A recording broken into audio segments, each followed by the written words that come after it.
सरोकार। समाजवादी पार्टी ने अपनी रणनीति बदली है। बड़ी खबर आपको बता दें, समाजवादी पार्टी ने अपनी रणनीति बदली। रामपुर के डीएम से मिलेगा सपा डेलीगेशन। समाजवादी पार्टी ने अपनी रणनीति बदली। आजम खां अब्दुल्ला आजम के उत्पीड़न का आरोप लगाया जा रहा है। आज रामपुर के डीएम से मिलेगा सपा डेलीगेशन। सपा डेलीगेशन में 3 सांसद, 11 विधायक सहित 27 सदस्य आज पहुंचेंगे रामपुर। अब्दुल्ला आजम और आजम खां का उत्पीड़न रोका जाए, इसकी मांग रखेंगे सदस्य। लखनऊ में एयरपोर्ट के आसपास मीट दुकानें हटाने का निर्देश दे दिया गया। हवाई अड्डा पर्यावरण समिति की बैठक में उठा मुद्दा। बड़ी खबर लखनऊ से है। अपर आयुक्त प्रशासन रणविजय यादव की अध्यक्षता में हुई बैठक। अपर आयुक्त ने नगर निगम और अन्य विभागों को निर्देश दिए हैं। बैठक में लखनऊ एयरपोर्ट डीजीसीए के अधिकारी भी रहे मौजूद। एयरपोर्ट के आसपास मीट दुकानें जो है हटाई जाएंगी। खबर लखनऊ से है। हवाई अड्डा पर्यावरण समिति की बैठक में उठा मुद्दा। अपर आयुक्त प्रशासन रणविजय यादव की अध्यक्षता में हुई बैठक, जहां पर लखनऊ में एयरपोर्ट के आसपास की मीट की दुकानें हटाई जाएंगी।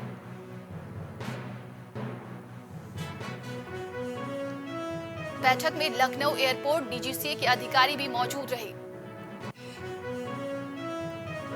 पूर्व डीजीपी का दोस्त बनकर कर रहा है बिल्डर लाखों की ठगी। बड़ी खबर लखनऊ से है। वसुंधरा रियल एस्टेट कंपनी में प्लॉट दिलाने के नाम पर कर रहा है सुधीर सिंह ठगी। कभी डीजीपी का दोस्त तो कभी भाजपा नेता बन पीड़ितों को धमकाता है। प्लॉट के नाम पर लाखों की ठगी का शिकार हुआ एक व्यापारी। पीड़ित ने पुलिस कमिश्नर से की लिखित शिकायत। बड़ी खबर लखनऊ से है। अलीगंज निवासी व्यापारी ने शिकायत कर न्याय की गुहार लगाई है। ज्यादा जानकारी के लिए इस खबर पे हमारे साथ संवाददाता कलीम जुड़ेंगे। कलीम, पूर्व डीजीपी का दोस्त बनकर एक बिल्डर जो है लाखों की ठगी कर रहा है और धमकाता भी है सभी को।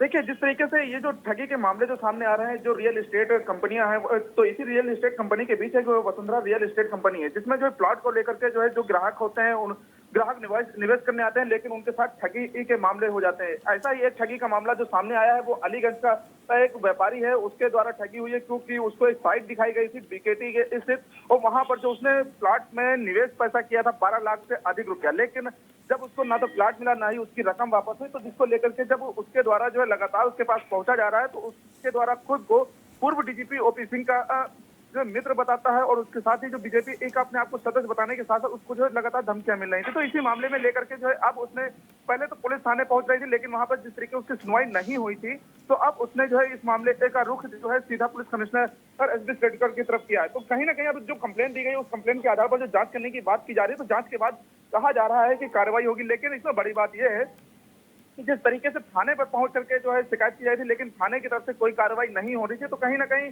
जो आरोप है, आरोप ये भी है कि पुलिस उसका पूरा सहयोग कर रही थी। स्थानीय थाना इसी बात को लेकर के उसके ऊपर कार्रवाई नहीं हुई थी। लेकिन अब जिस तरीके से पुलिस अधिकारी के पास एक कंप्लेन पहुंची है, मामले की जांच शुरू की गई है, तो कहीं ना कहीं उसको जो है एक कहा जा रहा है कि इसमें जो है जांच के बाद कार्रवाई भी की जाएगी, मुकदमा भी होगा और गिरफ्तारी भी होगी। लेकिन जो ठगी के मामले हैं वो लगातार बढ़ रहे हैं, फिर चाहे अपने आप को किसी अधिकारी का मित्र बताना, भाई बताना और बीजेपी सदस्य बताना, तो कहीं ना कहीं इस तरीके के मामले लगातार बढ़ रहे हैं और इस पर अंकुश लगाने का दावा भी किया जा रहा है।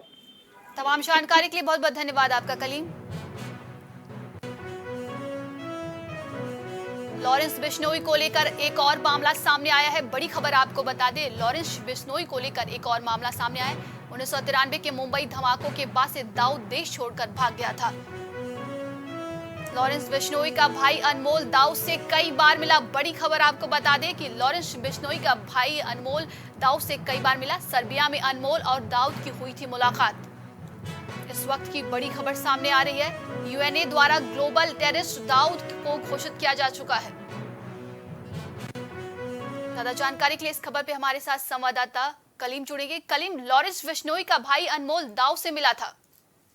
देखिए, लॉरेंस बिश्नोई की अगर बात किया तो लॉरेंस बिश्नोई जो गैंग है इतनी टाइम एक हिंदुस्तान का बड़ा गैंग बनता जा रहा है और इसके द्वारा लगातार जो घटनाएं हैं, फिर जिस बात की जाए कई गैंगस्टरों की हत्या हो उसमें इसका नाम आना, तो इसको लेकर के जिस तरीके से लगातार एनआईए की टीम जांच कर रही थी और छापेमारी भी कर रही थी, लेकिन इसमें अब एक बड़ा जो खुलासा हुआ है वो ये हुआ है कि लॉरेंस बिश्नोई का जो भाई है वो इस समय जो है दाऊद, जो कि 1993 एक बम ब्लास्ट के मामले में भी जो फरार था, उससे इसकी साठगांठ हो रही, क्योंकि कहा जा रहा था कि बॉम्बे में लगातार इसकी पूरी मजबूत पैठ थी दाऊद की, लेकिन इस धमाके के बाद से लगातार वो जिस तरीके से फरार है, तो अब लॉरेंस बिश्नोई जो एक बड़ा नाम सामने आता जा रहा है गैंगस्टर के रूप में, तो उसका भाई जो अनमोल है उसकी जो बातें सामने आ रही हैं कि वो लगातार दाऊद से कई बार मिला है, तो कहीं ना कहीं ये कहा जा रहा है कि जो दाऊद का वहां पे दबदबा था वो कम हो रहा है। इसी दबदबे को लेकर के वो लॉरेंस बिश्नोई से भी अपनी पैठ बना रहा है, तो दोनों गैंग एक साथ होकर के जो है एक बड़ी साजिश की भी तैयारी कर रहे हैं, क्योंकि कई मामले ऐसे भी खुलासे हुए हैं जिसको लेकर जिस तरीके से हत्याएं सामने आई, ड्रग्स का मामला सामने आया, तो इन्हीं सभी चीजों को लेकर के जो जांच है, तो जांच में कहीं ना कहीं ये दावा किया जा रहा है कि दोनों गैंग मिलकर एक बड़ी साजिश कर रहे हैं, और बड़ी साजिश क्या है अभी उसकी जो जानकारी नहीं लग पाई। फिलहाल इस मामले में कहा जा रहा है जो भी साजिश होगी उस मामले पर लगातार तफ्तीश भी की जाएगी। तो बड़ी बात बताया जा रहा है कि बहुत बार मुलाकात हुई, ये मुलाकात कहाँ हुई और कितनी बार हुई है? देखिए, जो मुलाकातों का सिलसिला है वो मुलाकातों का सिलसिला कई जगह हुआ, चाहे मुंबई की बात की जाए या फिर मुंबई से बाहर की बात की जाए। फिलहाल इस मामले में जिस तरीके से जो कड़ियां जुड़ रही थी उसके बाद से लॉरेंस बिश्नोई की भी जान को खतरा बताया गया, लेकिन उसके बाद लॉरेंस बिश्नोई को भी उस जेल से दूसरी जेल शिफ्ट करने की बात भी सामने आ रही है। तो कहीं ना कहीं ये कहा जा रहा है कि इस मामले में जो बड़ी तफ्तीश है, बड़ी जो जांच है वो की जा रही है, तो कहीं ना कहीं जो बड़ी साजिश है उसको नाकाम करने के लिए अब लॉरेंस बिश्नोई से भी पूछताछ शुरू हो सकती है।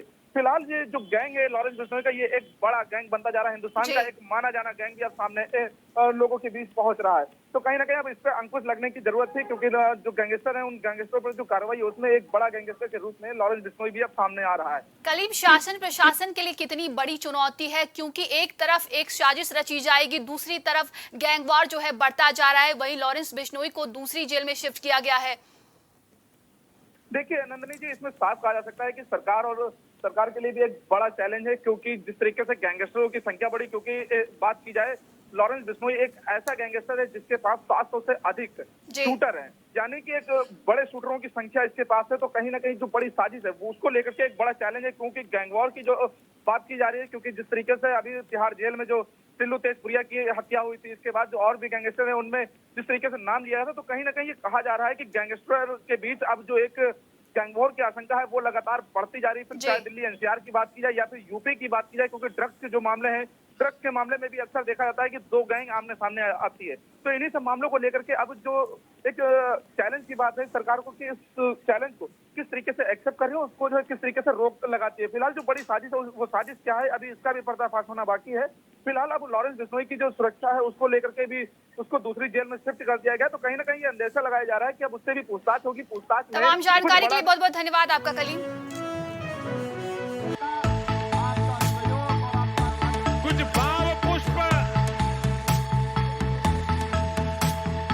आप देख रहे हैं प्राइम टीवी, सच साहस सरोकार।